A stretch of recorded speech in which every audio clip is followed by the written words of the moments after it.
औज़ुबिल्लाहिमिनश्शैतानिर्रजीम बिस्मिल्लाहिर्रहमानिर्रहीम। प्यारे बच्चों, अस्सलाम वालेकुम। प्रोफेसर तनवीर आपके सामने हाज़िर खिदमत हैं।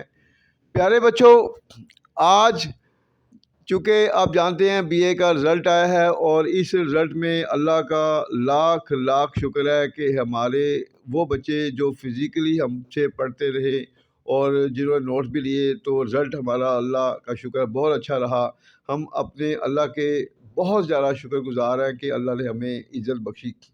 ये बच्चे जो हैं, ये जब हमारे पास बच्चे ये भी आए थे फ़िज़िकली क्लास लेने, तो इनको भी उम्मीद नहीं थी। अल्लाह का शुक्र है कि इन्होंने मेहनत की, अपने उस्तादों के साथ मुखलिस रहे। और जैसे कि बात कही जाती है कि जी, वो कहते हैं जी आजकल उस्तादों की इज़्ज़त नहीं की जाती। मैं कहता हूँ ये बात गलत है। वो उस्ताद जो अपने प्रोफेशन के साथ सिंसियर होते हैं, उनकी हमेशा इज़्ज़त की जाती है। वही लोग इज़्ज़त को लूज़ करते हैं, खोते हैं, जो अपने पेशों के साथ मुखलिस नहीं होते और अपने बच्चों के साथ मुखलिस नहीं होते। तो अल्लाह का शुक्र है, हमारे ये जो होनहार स्टूडेंट दानिश, अगर ये पुलिस की जॉब करते हैं, इनकी ड्यूटी बहुत सख्त है, लेकिन इसके बावजूद इनको शौक़ था कि हमने सर आगे आना है, हमने की पोस्ट पे आना है। और इन्होंने मेहनत की और इन्होंने हमारी 100 से भी ज़्यादा अच्छे नंबर लिए। 500 को इन्होंने क्रॉस किया है। सबसे पहले तो दानिश साहब से कहेंगे कि वो जो है जब हमारे पास आए तो वो कैसे हमारे पास आए, उनके क्या उनको बताया गया था, और वो फिर अपने जो है व्यूज़ भी आपके सामने पेश करेंगे। उसके अलावा हमारे दूसरे, इनका नाम भी दानिश है और अल्लाह का शुक्र है ये भी बड़े अच्छे नंबरों से पास हुए हैं। फिर इनसे इनके नज़रियात लेंगे। तो मैं सबसे कहूँगा कि वो बच्चे, कोई भी जो बच्चा जो हिम्मत करेगा, मेहनत करेगा, वो ज़िंदगी में कामयाबी लेगा। एक तो हमारे माशरे में डराने वाले बहुत लोग होते हैं। डरना नहीं आपने, जो डराए वही आपका दुश्मन है। देखें, कामयाबी उन्हीं को मिलती है जो अपने माँ बाप को इज़्ज़त देते हैं, जो अपने उस्तादों की इज़्ज़त करते हैं। उनके मुकद्दर में कामयाबी लिख दी जाती है और उसके अलावा वो फिर दिल से मेहनत करते हैं। तो हमारे बच्चों ने दिल से मेहनत की है, तो अल्लाह का शुक्र है, अल्लाह ताला ने उनकी 100 से भी ज़्यादा अच्छे नंबर दिए हैं। तो मैं सबसे पहले दानिश साहब से दरख्वास्त करूँगा कि वो अपने ख़यालात का इज़हार करें। अस्सलाम वालेकुम। मैं एक लैब में जॉब करता था, तो मेरे एक दोस्त अहमद भाई हैं, उन्होंने मुझे बताया कि 1 साल मैं नाकाम हुआ हूँ बीए में। तो उन्होंने मुझे बताया कि यार एक प्रोफ़ेसर हैं, प्रोफ़ेसर तनवीर साहब सर का बताया मुझे कि आप उनके पास जाएँ, तो इंशाल्लाह अल्लाह खैर करेगा, आप बीए में क्लियर हो जाएँगे। तो मैंने उनका 1-2 स्टेटस भी देखा है, तो मैंने इनकी वीडियो देखी है, तो मैं इनके पास आया हूँ। तो माशाल्लाह इनको बाबा इंग्लिश के नाम से जाना जाता है। तो वाक़ई मैं इनको माना हूँ। मैंने इधर आके ये रियलाइज़ किया है कि मैं इंशाल्लाह आगे सीएसएस का भी इम्तिहान दूँगा।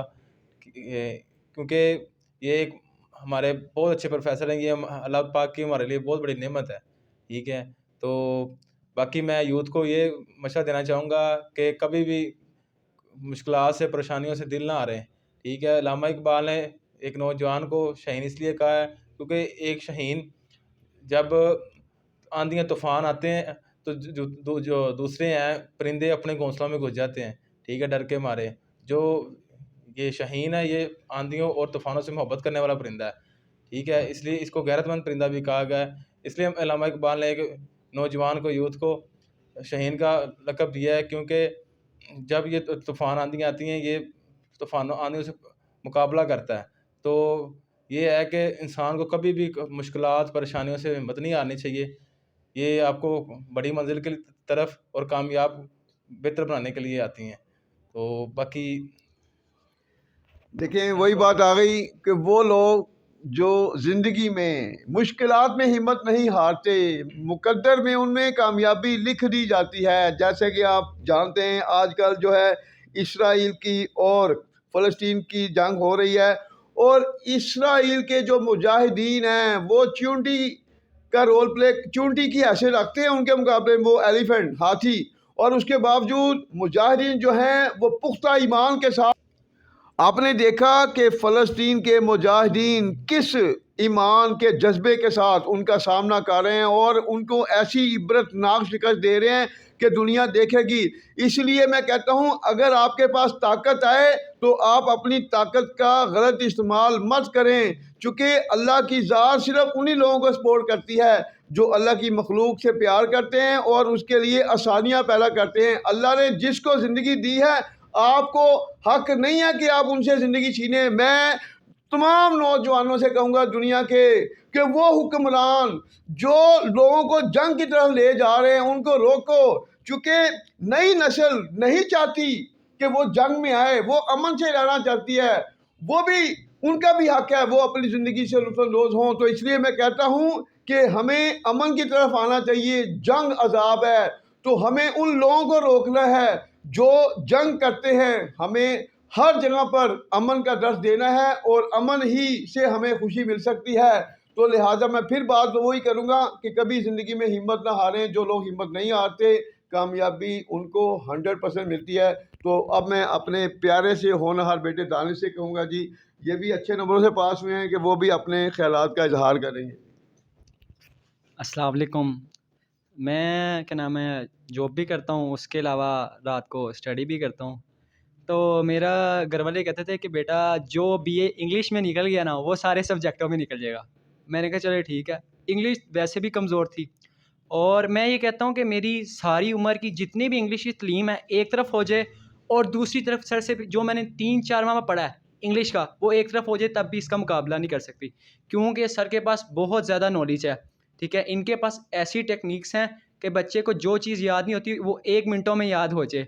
और जब मैं सर के पास पहले दिन आया था तब मुझे इंग्लिश के बारे में अलिफ बे भी नहीं पता थी कि इंग्लिश होती क्या है। हमें तो बस जो रट्टा सिस्टम पे लगाया गया था हम इसी को करते रहे और रट्टा को अब ख़त्म किया सर के पास आके, तो अपनी स्टडी जो है दोबारा कंटिन्यू की। तो इसीलिए मैं कहना चाहता हूँ कि कभी भी आप हिम्मत ना हारें। जो लोग हिम्मत हार जाते हैं उनको दुनिया तस्लीम नहीं करती। आपने दिल को काबू रखें और अपनी हिम्मत कभी नहीं हारनी आपने। जो लोग आपको डराते हैं, आप उनको करके जब दिखाएँगे तब ही आप बड़े इंसान बनेंगे। जो लोग मुश्किलों से टकरा के आगे चलते हैं उनको ही दुनिया मानती है, जो लोग पीछे हट जाते हैं उनको दुनिया नहीं मानती। इसीलिए ये मैं सर के बारे में यही कहना चाहूँगा कि सर ने जिस तरीके से हमें पढ़ाया है, तो हमें कभी फ़ील नहीं हुआ कि हम पढ़ रहे हैं। हमें यही फ़ील हुआ कि हम सर के पास एज़ अ फ्रेंड पढ़ रहे हैं। हमें ये नहीं फ़ील होता है कि उस्ताद हैं, क्योंकि सर का बिहेवियर ऐसा है, हमारे तरह बच्चों की तरह हमसे प्यार करते हैं और कभी उन्होंने हमारे ऊपर गुस्सा नहीं किया, ठीक है।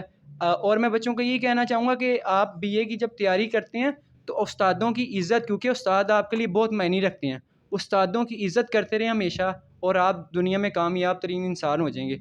जो बच्चा अपने उस्तादों की इज़्ज़त करता है और अपने वालिदैन की इज़्ज़त करता है और अपने बड़ों की इज़्ज़त करता है, वो हमेशा कामयाब होता है।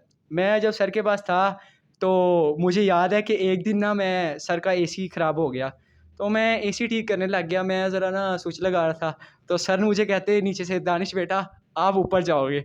मैं समझ गया, मैं क्या लो भई अब तरक्की स्टार्ट है। तो अब मैं रिज़ल्ट जिस दिन निकालने लगा, अभी मैंने रिज़ल्ट देखा ही है। तो मैंने देखा कि यार मेरे आगे पीछे वाले बच्चे ज़्यादातर फ़ेल हैं और सिर्फ़ एक ही पास हुआ है, वो मैं ही पास हूँ। और इंग्लिश में माशाल्लाह मैंने बहुत अच्छे नंबर हासिल किए हैं। मुझे नहीं इरादा था कि मैं इंग्लिश में निकल जाऊँगा। मुझे लग रहा था, मेरा दिल धक-धक कर रहा था कि यार मैं इंग्लिश में फ़ेल हो जाऊँगा।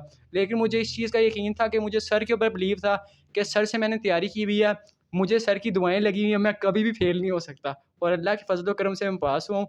और मैं अपने दोस्तों को भी यही मैंने मशवरा दिया है कि आप सर के पास आके तैयारी करें, ठीक है? और उस्तादों की इज़्ज़त करना सीखें, क्योंकि उस्तादों की इज़्ज़त आपकी ज़िंदगी में बहुत बड़ा अहम किरदार अदा करती हैं, ठीक है? मैं यही कहना चाहूँगा, इसके अलावा कुछ नहीं कह सकता। बिल्कुल बेटा, अल्लाह आपको ज़िंदगी में बहुत ज़्यादा कामयाबियाँ दें और आप जैसे जो लोग हैं वही दुनिया में आगे आते हैं। मैं इसलिए सब बच्चों को कहूँगा, बच्चों दुनिया में एक तो डिप्रेशन में नहीं नौजवानों को आना चाहिए, चूँकि ये नौजवान ही हैं जो मुल्कों की तकदीरें बदल देते हैं। और अगर हम नौजवानों को पीछे कर देंगे तो फिर हम आगे नहीं आ सकते, चूँकि ये हमारा सरमाया है। हमने इस सरमाए को हर हाल में आगे लेके आना है, हमने अपना तजर्बा इनको देना है, चूँकि आगे इन्होंने ही हमें संभालना है। तो खुदारा मैं हुकूमतों से भी यही कहूँगा कि नौजवानों के लिए रास्ते पैदा करें, उनके लिए मसाइल मत पैदा करें, चूँकि ये हमारा एसेट है। तो मैं इसके साथ ही खुदा हाफिज़ कहूँगा और इंशाअल्लाह उम्मीद करूँगा कि आप भी इन बच्चों की तरह मेहनत करेंगे। अल्लाह हाफिज़।